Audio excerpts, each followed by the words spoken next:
Hello and good morning. Good morning. How are you? Absolutely fantastic. How are you? I'm doing great, thanks. So is this the doctor? This is, yes. Wow, they didn't even have to call me into the office, man. We're just going to hang and talk about sugar, aren't we? We sure are, yeah. Now, are we talking about are hidden sugars? Are we talking about that's in fruit? What kind of sugars are we talking about in Sugarless? So in my new book, Sugarless, we are not talking about the sugar in fruit. If anything, the sugar in the fruit is good for you, but what we're talking about is the added sugar. Yeah. This is the sugar that's in all those processed foods, all of those coffee beverages, all of those things that, we love and they taste delicious, but they're very bad for our health. And we're learning more and more that, they're causing lots of health-related complications and even mental health complications from consuming them in way too much.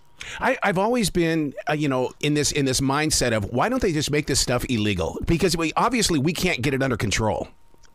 It's interesting. I think that we're really getting into this situation where it is getting out of control in terms of the fact that there's really no limits on how much added sugar you can add to these things. I mean, you look at some of the coffee beverages that are out there, not to pick on coffee, but they contain more sugar than they do coffee these days. So it's a full-on dessert. It's not a coffee drink anymore. And it's really, so bad for our health. There's so much research that backs that up. I think we're going to have to see some changes in terms of policy and regulation because it's not going to get any better. Now, being down here in the South, you know how we are about sweet tea. And I've been behind the scenes of some of these fast food restaurants. I know how much sugar they're pouring in there. Doesn't it have to start there? Because if they can kick off a sugar rush, we're going to be addicted to it. Even we want more. We want more. Oh, absolutely. And I think that's where this whole idea of hidden sugars comes into play, because a lot of times people might be doing everything that they can to reduce their sugar intake, and they might be just having it, in small amounts where they can. But like you said, if you're not preparing the sweet tea yourself, you have no idea how much sugar they're putting in it. Mm-hmm. And that's really where I think a lot of this begins is, going back to, some of these basics and really just trying to understand, how much is too much? And we should really have like a threshold in terms of how much we're adding to many of these products, because it's true, people are addicted to it. And it's something that is not going to be easy to break if we keep seeing this so pervasive in our food supply. Is sugar-free really sugar-free? Because my wife is so convinced that it's sugar-free, I can have it. We fell victim to this trap back in the 1980s and 90s where if it was fat-free, it was good for us, right? Remember those days? Yeah. And, a lot of people, stopped eating fat because they were afraid it was going to give them a heart attack and, hurt their heart health. And they ended up gaining 20, 30 pounds because they all were eating a ton of carbohydrates and sugar.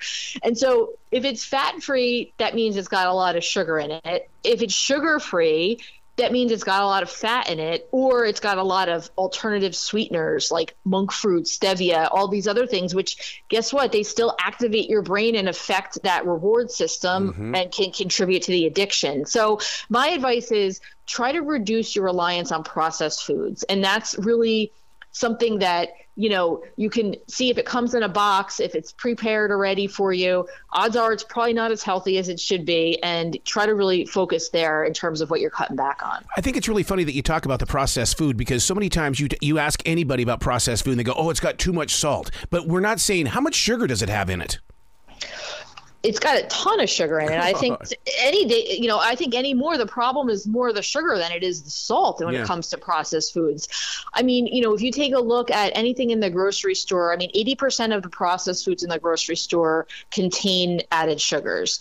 And, if we look in the grocery store, it's pretty much all processed foods these days, right? You have maybe like one or two aisles that have fruits, vegetables, and meats, and then the rest of it's all processed food. So I think that if you're really, worried about the dangers of processed food, you need to be worried about the sugar in the processed food, because that's coming into play along with the salt from, back when that was what our initial concern was. In Sugarless, you give us 30 carefully selected sugarless recipes. That right there is original. That's going to get people to put that book inside their kitchen. Yeah, I hope so, because I think that's really the key is getting people, to realize that it doesn't have to be super difficult. And I get it. I got kids, I got a job, I got a house. I don't have all the time in the world to be preparing stuff in the kitchen.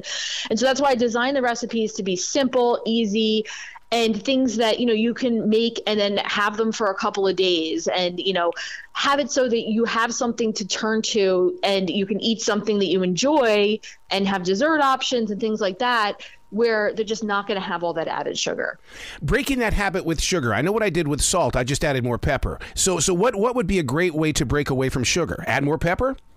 Well, you could add more pepper. Pepper is a good thing. But I think you're right. It's a substitute, right? What you did was substitute something for the thing that you were trying to, minimize your intake of. Right. And so what I think, and that's one of the things I really advocate in the book, Sugarless, is, it's about reducing and replacing. We're not saying you're depriving yourself and you have to, completely eliminate sugar from your diet. It's about making it less of an impact on your health. Mm-hmm. And so finding out what it is about what you like to eat and then replacing it with something else. So for instance, beverages. A lot of times people are big soda drinkers, right? Yeah. And they have to think, well, what is it about the soda that I like? Is it the bubbles? Is it the caffeine? Like, what is it about the soda that I like? And then try to replace it with something else. So if you, like the bubbles, then maybe try one of the flavored seltzers. If you like the caffeine, maybe try drinking just black coffee. Mm-hmm. So really just think about what it is that you like about the thing that you're consuming and figure out how you can tweak it so that you can still enjoy it, but not have all that added sugar. A little bit of realism here. The reports last week were that beer sales in this country are dramatically down. So but that doesn't mean that people have stopped drinking. That means they've increased their drinking in other alcohols, such as the liquors and vodka and whiskey and stuff. That is a place of sugar. Oh, absolutely. And there's this, again, I'd like to see those data for beer sales compared to beverage sales in general, right? Like you said, it's not, if anything, our beverage intake is going up. People are still drinking stuff. It's just they're drinking something else. Yeah. And the big thing about, and I talk about this in the book, the mixed drinks can be a huge source of added sugar because guess what? Those mixers are all going to contain added sugar because that's what's going to make the drink taste delicious. So you're going to want to order another one and another one. So you really need to be mindful about that when it comes to alcoholic beverages too. Just, dropping the beer and the wine. Yeah, that's a good first move. But if you're moving on to mixed drinks thinking that they're healthier, it's not always the case. I talked about on my radio show yesterday about how we like to make our changes in January, and about 7 weeks later, we go back to being ourselves again. How can we get past that 7th week in the way of saying, I don't want to go back to the old self. I want to stay away from sugar? Yeah, it's funny that you say that. It's like the first 7 weeks of the year, these like fake people all like rolling around, right? That are just like pretending to be the person they want to be, but they can't stick to it. I really think that you can stick to it, honestly. And in the book Sugarless, I talk about how, part of the problem is that people try to do too much at one time. They try to do this like all or nothing, like, oh my gosh, it's January 1st. I got to change everything about my life and be perfect. That's not going to work. And you really just need to focus on making small changes that you build over time. And that's what's going to be sustainable. That's what psychology research tells us. That's what's going to work and change our behavior. So don't say, oh, I'm going to quit sugar and never have it ever again. Say, okay, I'm going to make sure that all the beverages I drink are sugar-free. And I'm going to do that until I got that down pat. And then the next thing I'm going to move on to is breakfast. And I walk people through this in the book, the steps that you can take to eliminate sugar, lessen it in your diet, and eventually get off of it. Yeah, because everybody goes, oh, I'm going to have a headache if I get off my sugar. Yeah, but get over it. Well, the headache is withdrawal. I mean, if you're having a headache because you haven't had sugar, that should be a telltale sign that you're an addict. Yeah. And you need to really consider reducing your dependence on it because that's one of the signs of withdrawal is having a headache. I've had so many people over the years tell me, oh, I stopped eating sugar for a few days and I was so tired and irritable and cranky and I was fighting with people. And I said, well, that's because you were in withdrawal. That's what happens when people are in withdrawal from things. You get in a bad mood. And that's what happens with sugar, too. Yeah, see, where I'm breaking my habit with sugar is that I'm not getting the candy bars when I get off from work. What I do now, I go get a Granny Smith apple. To me, it's a Sour Pouch Kid that came from a tree. Absolutely. And that's it. And that's exactly the example that I try to put forward in the book is, just think about your day-to-day behavior, what you usually do, the typical you, and what's one thing you can tweak about that. And so, instead of getting the candy bar, go get the apple. And I'm sure it hasn't killed you, right? You seem like you're doing all right, right? And you probably feel better about it. I do, because to me, the Snickers bar will give me a rush, but it lasts about 15 minutes, and it's like, ugh, down I go. Right. Exactly. And that's the thing. And it's this vortex that you get in, because then you feel bad, right? And you're like, oh, I got to do something to pick up my energy again. And so then you go for something else that's got sugar in it. And it just is this like on and on cycle that really seemingly never ends. What's your gut on these teas that are coming out now that are plant-based?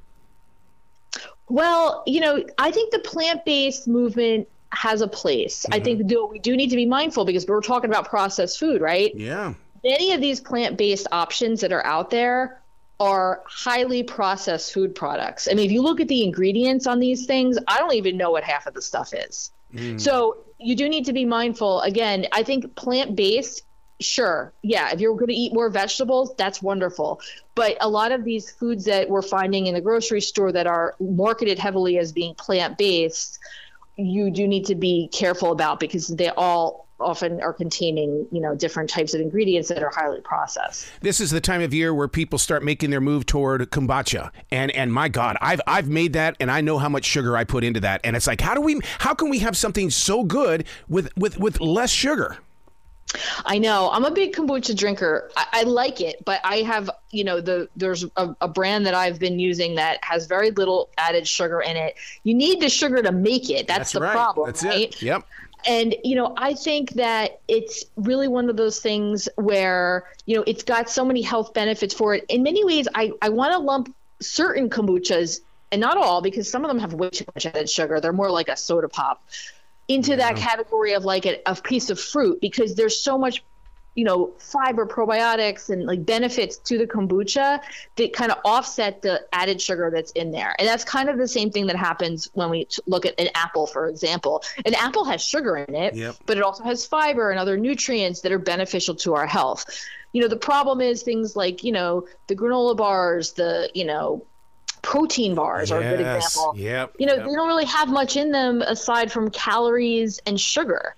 And, if you're attracted to the 15 grams of protein that you're going to get, well, you could get that from eating a can of beans. So there's other things that you can do to get your protein. Oh, my God. Everybody thinks, oh, I'm looking at the protein. I can get 24 grams and all that. And see, and my big thing is I thought I was doing well when I told the doctor. I said, man, my probiotics are perfect. I eat a lot of sauerkraut. He goes, there's sugar in sauerkraut. Dude, stop. Yeah, that's the thing. You have to watch anything that's fermented, which, again, that's a key. It sounds healthy, right? It's fermented. To me, that's like a code word that's like, oh, it must be healthy, right? But you do need to be careful and think about, well, what does that actually mean? And it often means that, there had to be sugar put in there to get to that point. Wow. So where can people go to find out more about you and your book, and so they can give you lots of love? Oh, so if you're interested in the book, it's available anywhere books are sold. Sugarless, a 7-step plan to uncover hidden sugars, curb your cravings, and conquer your addiction. And you can learn more about me, Dr. Nicole Avena. I'm on social media. You can also find me at my website, drnicoleavena.com. How do we get that book to the front of the store when people first get in? I don't understand the business side of it and why certain books are up there, but this is one of those books that needs to be the moment you walk into the store. Well, you know what? I did see it in the front of the store when I was in there the other day. So that's a good sign. But I think, this is the time of year where people are looking to make changes. Yeah. And so, again, this book, I think, can really help, because it's not just about sugar. It's about changing your relationship with food, which is something that I think we're all in need of. Oh, man. Please come back to the show anytime in the future, Doctor. The door is always going to be open for you. Oh, absolutely. Well, you be brilliant, okay? All right. Take care.